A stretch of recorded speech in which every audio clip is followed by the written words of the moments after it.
This is Jonathan Agger, Fear for Pro Boxing Fans. I'm joined by David Nyika here in Manchester, who fights on December 18th. David, how you doing? I'm good, yeah. Really excited about this opportunity, and been a part of an amazing team so far, and getting to know Andy and being able to work underneath him.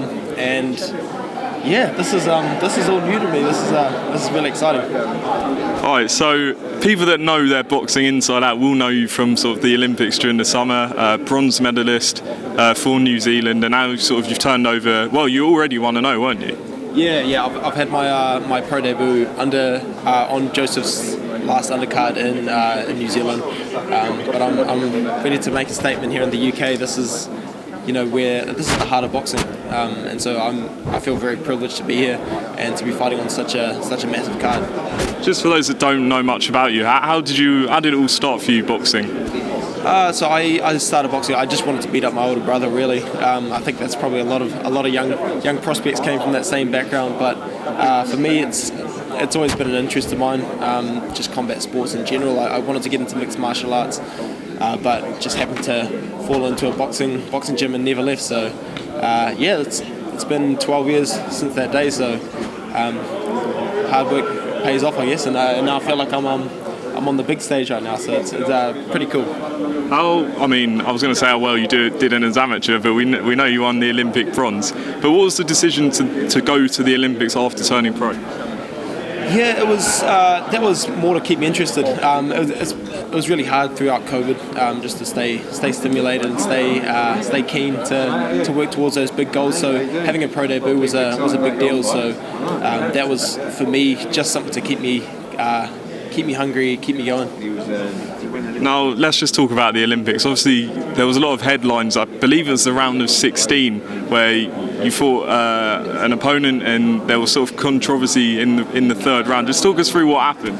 Is this the guy that bit me? Yeah. It was. I didn't quite realise what was going on until I felt his mouthpiece rubbing down the side of my face, and then that's obviously when I pulled away. But I'd obviously got right inside his head, and he wasn't coping with the pressure very well. So I don't know. Yeah, it's a fight. It's what you expect, really. Did you speak to him after and sort of sort it out? I just told him it's okay. He didn't seem to want to talk to me, but it's fine. It's fine. I can understand the pressure, and I can understand the stress. It's a pretty big stage to be competing at, and I feel like I just got right inside his head. Fair enough. I mean, obviously, the GB squad, we all saw that they did amazing in the boxing during the summer. How did it all work in terms of the Olympics? Did you meet up with them? Did you talk to them? Did you see them? So I've worked previously with the GB squad on 3 or 4 occasions, fighting for the Lion Huts and the WSB.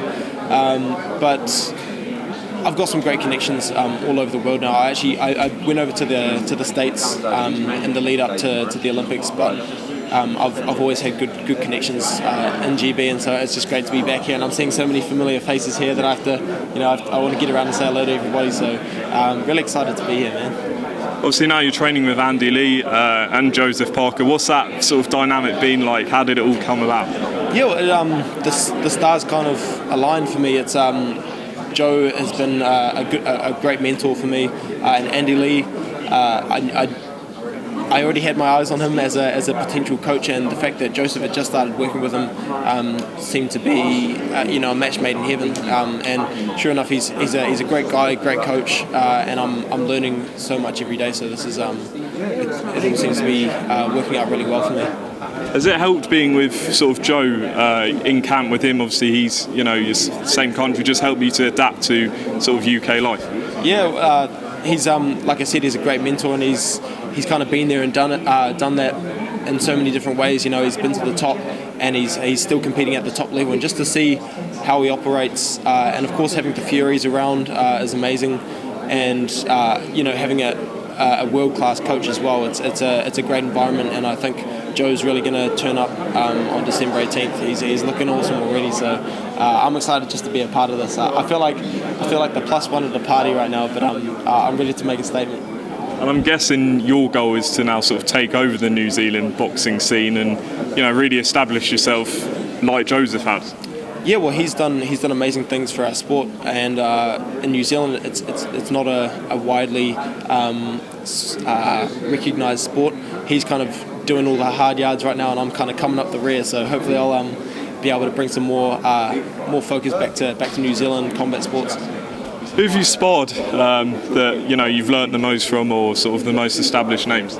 I'll tell you, the best boxer I've worked with, pound for pound, has to be Joshua Buatsi. I look up to him. He's, in my opinion, one of the top fighters, pound for pound. He's gonna do some crazy things in boxing. So he's one of my favourites. I really look up to him, and just the way he carries himself.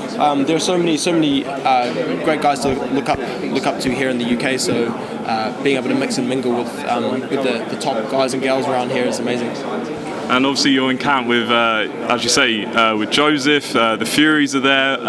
Has Tyson spoken to you, given you any advice? Yeah, Tyson's actually been super forthcoming and really honest, almost like brutally honest at times. He's picked me to pieces, and I've kind of had to rebuild Rome since I got here. But it's like I said, I've been learning every day, and it's a process, and I'm really enjoying it. So I'm super grateful for the input that he's had and that Andy's had, and obviously I'm learning a lot every day from Joe.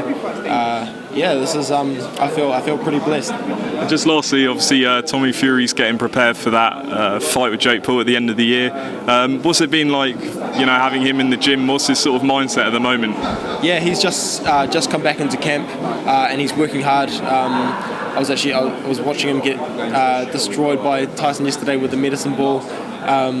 He's looking sharp. He's about the same size as me right now, and I'm a fully fledged cruiserweight. So I'm looking forward to potentially getting some rounds in with him. But he's going to spar him, yeah. I hope so. Yeah, it makes a lot of sense. He's in camp, and he's fit. He's strong. It'd be good to get some rounds, and it makes sense, doesn't it? But yeah, he's another great asset to this camp. So for me, I'm just super grateful. How do you think that fight goes, him and Jake Paul? Well, I actually hadn't watched any of Tommy Fury until just yesterday. I watched his fight against Anthony something, but he looked good. He looked good because I was actually thinking, I was like, well, if I'm going to be sparring him, I want to know what he boxes like a little bit. But he's a good boxer. He's a real talent, and the fact that he's only had 7 professional fights, and I don't think he's had any amateur experience, he's decent. He's really good. Whether he's able to mix it with the top guys in boxing, I'm not sure. But a guy like Jake Paul, yeah, I think he's got the edge over him for sure. And just lastly, is this going to be sort of a long-term thing, you and Matchroom on DAZN, or is this at the moment just one fight and see how it goes? Yeah, I'm keeping all my options open at the moment, but obviously there's a lot of goodwill, and I feel really grateful for DAZN and Matchroom for looking after me and getting me on this card, and of course Duco have also done a lot of work for me getting onto this platform. So yeah, I'd love to spend more time in the UK. I've got a British passport, so I'll be able to fight for the British belts. And yeah, this feels like a second home. Great. How do we follow you? I'm on social media. I'm on Instagram's pretty much the only one I use at the moment. But David Nyika is the handle. Yeah. Great stuff, David Nyika. I'm sure we'll catch up again before December 18th.